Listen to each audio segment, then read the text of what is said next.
সূরা কারিয়ার প্রথম আয়াতে আল্লাহ বলছেন আল কারিয়াতু। আল কারিয়া মানে কি? আল কারিয়া মানে হলো এমন ধাক্কা, এমন প্রচন্ড আওয়াজ, তাফজাউল কুলুব, যেই আওয়াজের কারণে মানুষের অন্তরাত্মা কেঁপে উঠে। হঠাৎ করে যখন কোনো আওয়াজ আসে, প্রচন্ড বিকট, বেশি দূরে যাওয়া লাগবে না। বর্ষাকালে বৃষ্টি যখন হয়, বৃষ্টির আগে মেঘের যে গর্জন হয়, এই গর্জন কি ভয় লাগে কি লাগে না? এই গর্জন কিছুই নয়। আল্লাহ বলছেন আল কারিয়াতু, কিয়ামতের পূর্বে, কিয়ামত যখন হবে, এমন প্রচন্ড ধাক্কা আওয়াজ হবে, সারা পৃথিবীর মানুষ সেই দিন বেহুশের মতো হয়ে যাবে। সেই আওয়াজে প্রকম্পিত হবে, ভয়ে কাঁপতে থাকবে। আল্লাহ প্রথম এই সূরার ভিতরে আপনাকে কিয়ামত সম্পর্কে, কিয়ামতের একটি প্রচন্ড কঠিন ভয়ঙ্কর মুহূর্ত সম্পর্কে আপনাকে সতর্ক করছেন, আল কারিয়াতু। পরে আবার বলছেন মাল কারিয়া, তুমি কি জানো সেই প্রচন্ড আওয়াজ, সেই প্রচন্ড ধাক্কা কি? কি সেটা? কোরআন কারীমের অনেক আয়াতে আপনি দেখবেন প্রশ্ন করা আছে। আলাম তারা, আপনি কি দেখেননি? হাল আতা আলাল ইনসান, হাল আতা আলাল ইনসানি হিনুম মিনাদ দাহরি, মানুষের উপর কি এমন কোন সময় আসে নাই? প্রশ্ন। কাইফা তাকফুরুনা বিল্লাহ, প্রায় আয়াতের ভিতরে আল্লাহ প্রশ্ন করেছেন। প্রশ্ন করার কারণটা কি? প্রশ্ন করার কারণ হলো, আরবি ব্যাকরণ একটি ভাষা আছে আত-তাশবিক। তাশবিক মানে হলো আগ্রহ সৃষ্টি করা। নবী সাল্লাল্লাহু আলাইহি ওয়াসাল্লামের শিক্ষা দানের পদ্ধতি, আল্লাহ রাব্বুল আলামিনের শিক্ষা দানের পদ্ধতির ভিতরে একটা পদ্ধতি হচ্ছে প্রশ্ন করার পরে শিক্ষা দেওয়া। যারা সত্যিকার আদর্শবান শিক্ষক, তাদেরও উচিত বাচ্চাদেরকে শিখানোর আগে প্রশ্ন করবেন। প্রশ্ন করলে মন মস্তিষ্ক একটু একাগ্রচিত্ত হয়ে যায়। যখনই কোনো প্রশ্ন করবেন তখনই মনটা একটু সেই দিকে ঝুঁকে পড়ে। এই জন্য কোরআনে এবং হাদিসে বিভিন্ন জায়গায় প্রশ্ন করা হয়েছে। উত্তরটা আল্লাহ নিজেই দিবেন, কিন্তু তারপরে প্রশ্ন করেছেন, কারণ এই বিষয়টা অত্যন্ত গুরুত্বপূর্ণ বিষয়। মন মস্তিষ্ক যেন আপনার এই একমুখী হয়, এজন্য আল্লাহ প্রশ্ন করেন আল কারিয়াতু মাল কারিয়া, সেই প্রচন্ড কিয়ামতের আগের ধাক্কা কি জানো? ওয়ামা আদরাকা মাল কারিয়া, কিসে দাঁড়িয়েছে তোমাকে? সেই প্রচন্ড ধাক্কা যে কত ভয়ঙ্কর হবে, কত ভয়ঙ্কর হবে। সূরা হজের 2 নম্বর আয়াতে আল্লাহ বলেছেন সেই কিয়ামতের প্রচন্ড ধাক্কা এমন হবে, ওয়াতারান নাসা সুকারা ওয়ামা হুম বিসুকারা, সেই কিয়ামতের দিনের ধাক্কায় মানুষ নেশাগ্রস্তের মতো দৌড়াতে থাকবে, মনে হবে নেশাগ্রস্ত, আসলে নেশাগ্রস্ত নয়, বরং সেই কিয়ামতের ভয়ে মানুষ নেশার মতো হয়ে যাবে। ঠিক কিনা? কিয়ামতের ভয়ে, কিয়ামতের ভয়ে তাযহালু কুল্লু মুরদিয়াতিন আম্মা আরজাআত, সেই কিয়ামতের দিন যে সমস্ত মায়ের কোলে সন্তান থাকবে, সে সন্তান পর্যন্ত ফেলে দিতে চাইবে। গর্ভে সন্তান থাকলে তা খসে পড়বে। এত ভয়ঙ্কর সেই কিয়ামতের দিনের মুহূর্ত হবে। আল্লাহ রাব্বুল আলামিন বিভিন্ন আয়াতে, বিভিন্ন সূরায় আমাদেরকে কিয়ামতের ভয়ঙ্কর পরিস্থিতির কথা তুলে ধরেছেন। নবী সাল্লাল্লাহু আলাইহি সাল্লামকে সাহাবীরা একবার প্রশ্ন করলেন, শিবতা ইয়া রাসূলুল্লাহ, হে আল্লাহর রাসূল, আপনি তো খুব অল্প বয়সে বুড়ো হয়ে যাচ্ছেন। মানুষ যখন খুব বেশি টেনশন করে তখন অল্প বয়সে দাড়ি চুল পেকে আসে, চেহারায় একটা বৃদ্ধের ভাব এসে যায়। সাহাবীগণ প্রশ্ন করলেন যে আপনি, সাহাবীগণ প্রশ্ন করলেন আপনি এমন কোন টেনশন করেন, কেন আপনার চেহারার ভিতরে বৃদ্ধের ভাব এসেছে? ইয়া রাসূলুল্লাহ, কি টেনশন করেন? আল্লাহর নবী বললেন, সাইয়াবাতনি সূরাতু হুদিন ওয়া আখওয়াতুহা, আমি নবীকে অল্প বয়সে বুড়ো বানিয়ে দিয়েছি। আমি নবী অল্প বয়সে বুড়ো হয়ে যাচ্ছি সূরা হুদ এবং সূরা হুদের মতো কিছু সূরার কারণে, যেই সূরার ভিতরে উল্লেখ আছে কিয়ামতের মাঠে আল্লাহর সামনে দাঁড়াতে হবে, যেই সূরাগুলোর ভিতরে কিয়ামতের দিনের আলোচনা আছে, কিয়ামতের কথা আছে, ওই কিয়ামতের দিনের কথা চিন্তা করে আমি নবী অল্প বয়সে বুড়ো হয়ে যাচ্ছি। আল্লাহু আকবার। সবাই তো প্রিয় ভাই, আপনি রাতের বেলা ঘুমাতে যান, কি সুন্দর আপনার ঘুম চলে আসে। ওমর রাদিয়াল্লাহু তাআলা আনহুর জীবনের ভিতরে আছে রাতের বেলা ঘুমাতে পারতেন না, খালি বিছানায় এপিট ওপিট করতেন। কিয়ামতের মাঠে আল্লাহর সামনে কি জবাব দিব? এখন যদি আমার জীবন হারিয়ে যায়, এই রাত যদি আমার জীবনের শেষ রাত হয়, আমি আল্লাহর সামনে কি জবাব দিব? এই ভয়ে প্রকম্পিত থাকতেন, রাতে ঘুমাতে পারতেন না। সম্মানিত প্রিয় বন্ধুগণ, কিয়ামতের সেই মোটামুটি ছোট একটু চিত্র আল্লাহ সূরার ভিতরে তুলে ধরেছেন। সম্মানিত প্রিয় ভাই, সেই কিয়ামতের কথা বা কিয়ামতের সেই চিত্র আপনাদের সামনে তুলে ধরা আমার উদ্দেশ্য নয়।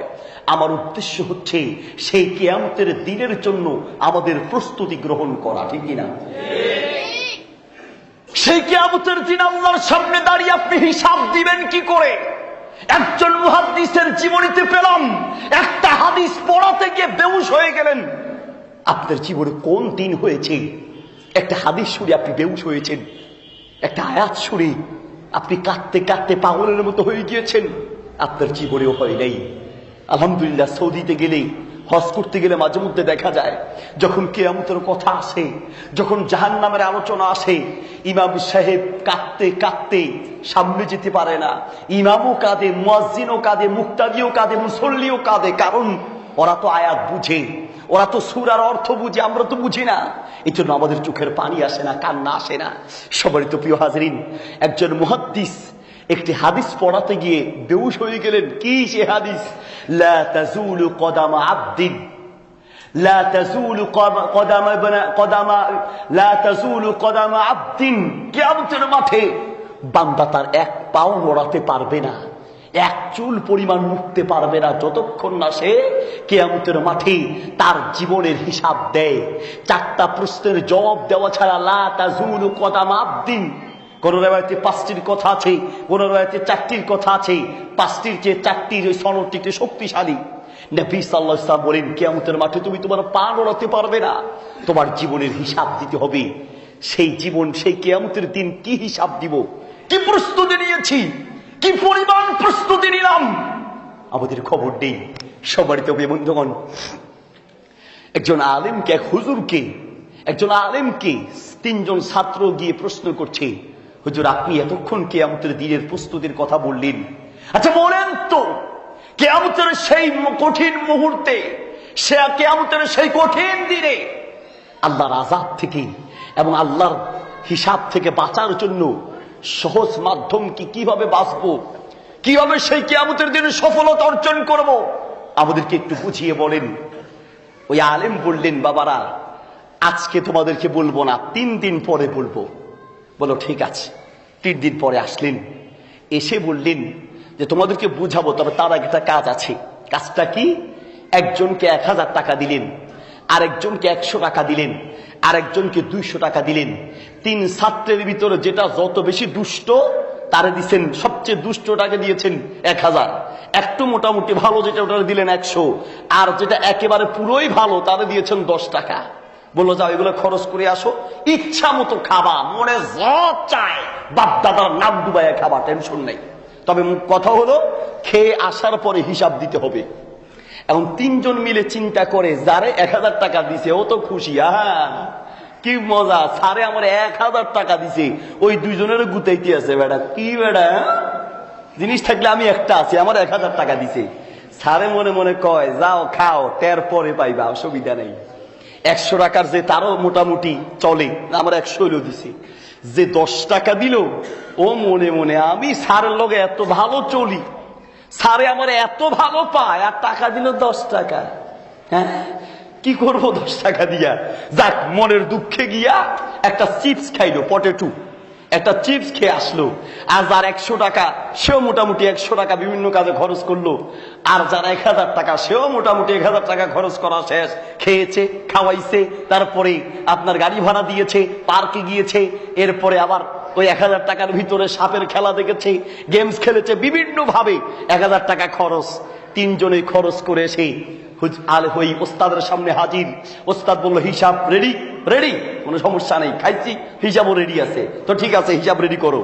এবার বললো যে হিসাব তো এখানে দিলে হবে না, কোথায় দিতে হবে? বললো চলো, হিসাব দেওয়ার জায়গা রেডি। একটা প্লেন সিট গরম করে প্লেন সিটটা নিচে বিছিয়ে দিয়ে এরপরে তিনজনকে বললেন যে যাও, এক একজন করে, যে আগে 10 টাকা নিছো যাও, ওইটার উপরে দাঁড়াইয়া হিসাব দিবা। ও কয় মাশাআল্লাহ, তাহলে তো কোনো ব্যাপারই না, গরম হোক আর নরম হোক অসুবিধা নাই। এক লাফ দিয়া উঠে কয় খালি একটা চিপস খাইছি হুজুর, এই দিছে লাফ, আবার এক লাফে উঠলো আর এক লাফে নামলো। সবার তো প্রিয় ভাই, 100 টাকা যে খাইলো ও মোটামুটি কোন রকম পাটা পুড়ে হলেও হিসাব দিতে পেরেছে।